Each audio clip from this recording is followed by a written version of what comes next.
Data mining के इस course और आपके पसंदीदा चैनल यूनिवर्सिटी ऑफ शामिल के साथ मैं फदरमान शामिल।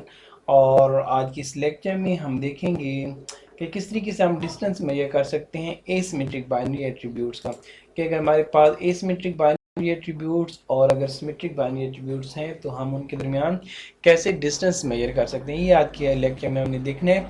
तो अगर आपको ये लेक्चर पसंद आ रहे हैं तो प्लीज़ चैनल को सब्सक्राइब ज़रूर करें। तो आइए स्टार्ट करते हैं आज का लेक्चर। अगर हमने डिस्टेंस मेजर करना हो एसिमेट्रिक बाइनरी वेरिएबल्स का तो सबसे पहले हम कॉन्टिजेंसी टेबल बनाते हैं। तो contingency table for binary data कैसे बनते हैं, इसमें सबसे पहले तो हम ये कंसिडर कर लेते हैं कि हमने वन किसे कंसिडर करना है और ज़ीरो किसे कंसिडर करना है। जैसे कि मिसाल के तौर पर हम कह लेते हैं कि हम वन कंसिडर करेंगे पॉजिटिव रिजल्ट्स को, या दूसरे लफ्ज़ों में हम कह सकते हैं कि वन कंसिडर करेंगे हम ट्रू रिजल्ट्स को और ज़ीरो कंसिडर करेंगे नेगेटिव को या फिर फॉल्स को। तो ये हमने पहले से डिफाइन कर लिया कि हम वन को पॉजिटिव कंसिडर करेंगे और ज़ीरो को नेगेटिव कंसिडर करेंगे। तो ये आपने माइंड में रखना है। तो कंटिजेंसी टेबल कैसे बनेगा, हम ऑब्जेक्ट वन को यहाँ पर रख लेंगे यहाँ पे, और ऑब्जेक्ट टू को अगर हम यहाँ पे रख लें और ऑब्जेक्ट वन को यहाँ पे, तो अब यहाँ पर हमने कुछ वैल्यूज़ पुट करनी है। वो वैल्यूज़ हमने कैसे पुट करनी है, हमने यहाँ पर पहले वन यानी कि पॉजिटिव वैल्यूज़ लिखनी है और यहाँ पर हमने ज़ीरो यानी कि नेगेटिव वैल्यूज़ लिखनी है, और यहाँ पर हमने वन यानी कि पॉजिटिव वैल्यू और यहाँ पर हमने नेगेटिव वैल्यू ले लेनी है। अब इसके बाद क्या होना है जी कि जहाँ जहाँ ऑब्जेक्ट वन और ऑब्जेक्ट टू दोनों वन होंगे यानी कि पॉजिटिव होंगे, तो उससे हम वेरिएबल ए से रिप्रेजेंट करेंगे, और जहाँ जहाँ ऑब्जेक्ट वन वन होगा और ऑब्जेक्ट टू ज़ीरो होगा तो वहाँ पर हम उसे वेरिएबल बी से कंसिडर करेंगे। तो आइए आगे चलते हैं जी।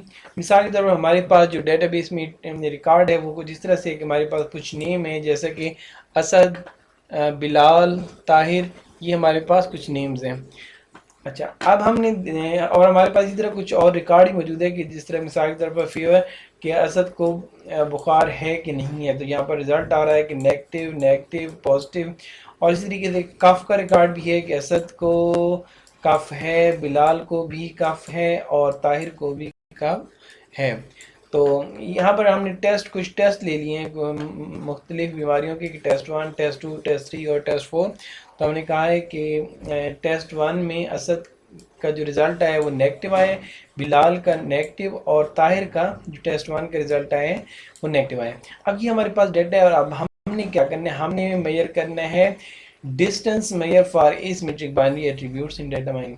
तो अब हमने डिस्टेंस मेजर करना है। तो डिस्टेंस मेजर हम कैसे कर सकते हैं, इसके लिए सिंपल एक फार्मूला हम यूज़ करेंगे, और फार्मूला है distance object one comma object two is equal to B plus C divided by A plus B plus C. यानी कि जिन जिन ऑब्जेक्ट्स के दरमियान हमें डिस्टेंस मालूम करना होगा उन ऑब्जेक्ट्स के डिस्टेंस हम इस फार्मूले से मालूम कर सकते हैं। जैसे कि अभी मिसाल के तौर पर ऑब्जेक्ट वन हम कंसिडर कर लेते हैं असद को, और ऑब्जेक्ट टू हम कंसिडर कर लेते हैं ताहिर को। तो यहाँ पर देखें, अगर हम डिस्टेंस असद और ताहिर का मालूम करें तो यहाँ पर हम कैसे कैलकुलेट कर सकते हैं। सबसे पहले हमें देखना पड़ेगा कि बी की वैल्यू क्या आ रही है। अब ये जो बी है, बी की वैल्यू क्या आ रही है, ये हमें कहाँ से देखना पड़ेगा, ये यहाँ से हमें देखना पड़ेगा। इस कंटिजेंसी टेबल में यहाँ पर बी आ रहा है। अब ये बी किसको रिप्रेजेंट कर रहा है, अगर हम यहाँ पर देखें तो पहली बात तो ये हो गई कि ऑब्जेक्ट वन ऑब्जेक्ट टू। तो यहाँ पर हम कंसिडर कर रहे हैं कि असद हमारा ऑब्जेक्ट वन है और ताहिर हमारा ऑब्जेक्ट टू है।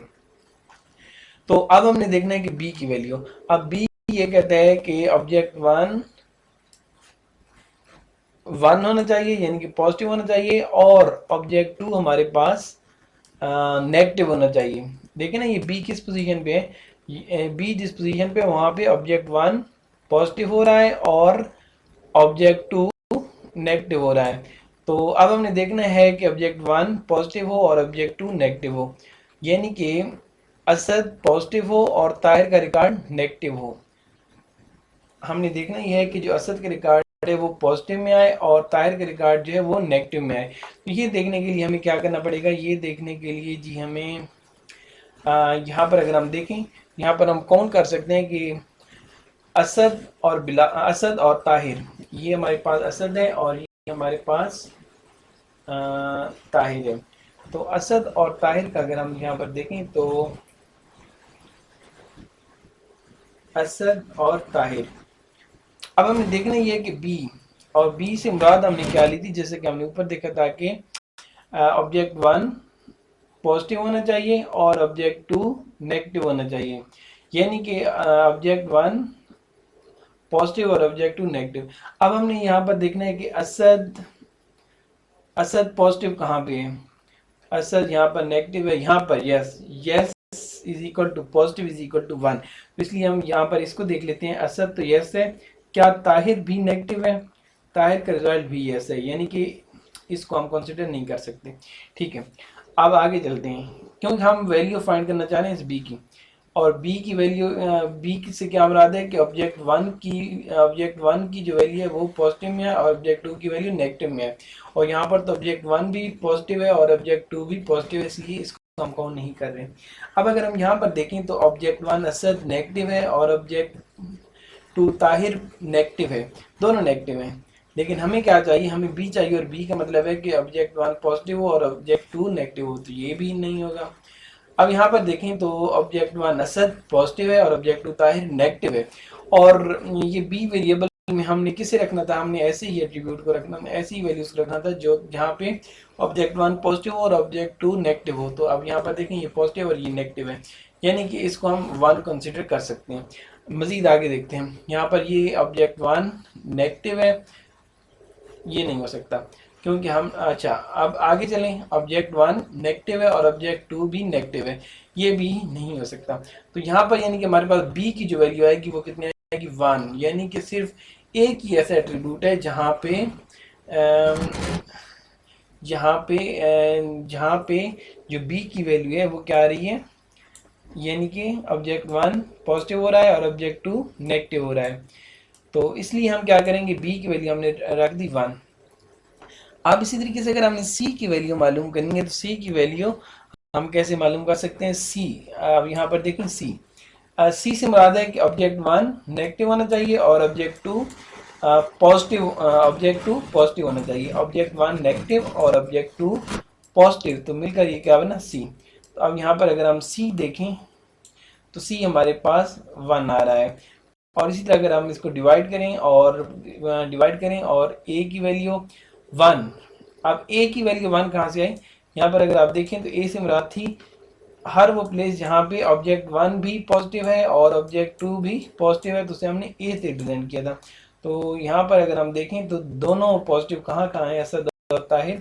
अगर हम असद और ताहिर की बात करें तो ये दोनों पॉजिटिव यहाँ पर नहीं है, यहाँ पर पॉजिटिव है दोनों जगहों पे, यहाँ पर तो नेगेटिव है, यहाँ पर एक पॉजिटिव है तो एक नेगेटिव है, यहाँ पर दोनों नेगेटिव हैं और यहाँ पर दोनों नेगेटिव हैं, तो यानी कि असद और ताहिर दोनों सिर्फ एक ही ऐसा एट्रीब्यूट है जहाँ पर ये पॉजिटिव है, तो यहाँ पर इसलिए हमने ए की वैल्यू क्या लिख दी, हमने यहाँ पर ए की वैल्यू भी वन लिख दी, और इसी तरीके से हम बी की वैल्यू लिखेंगे और सी की वैल्यू लिखेंगे और इसको फिर इनको आपस में डिवाइड करेंगे तो हमारे पास जो रिजल्ट आएगा वो आएगा 0.67। इसी तरीके से फिर हम तमाम ऑब्जेक्ट्स के दरमियान डिस्टेंस मालूम कर सकते हैं, हम असद और बिलाल के दरमियान भी और ताहिर और बिलाल के दरमियान भी डिस्टेंस इसी फार्मूले की मदद से मालूम कर सकते हैं।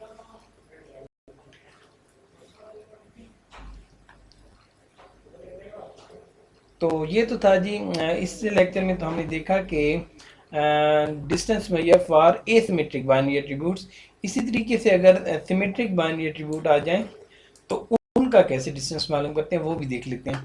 सिमेट्रिक बाइनरी एट्रीब्यूट्स का जो डिस्टेंस है उसको मालूम करने का जो फार्मूला है वो भी सेम इसी तरह से ये है, बस इसमें फ़र्क सिर्फ ये है कि हमने यहाँ पर फ़र्क सिर्फ ये है कि हमने यहाँ पर डी का भी इजाफा कर दिया है, बाकी फार्मूला वही है जो अभी हमने डिस्कस किया था कि B plus C divide by A plus B plus C plus D. अब यहाँ पर डी का भी इजाफा है और डी का मैं आपको बता देता हूँ कि डी से यहाँ पर क्या मुराद है।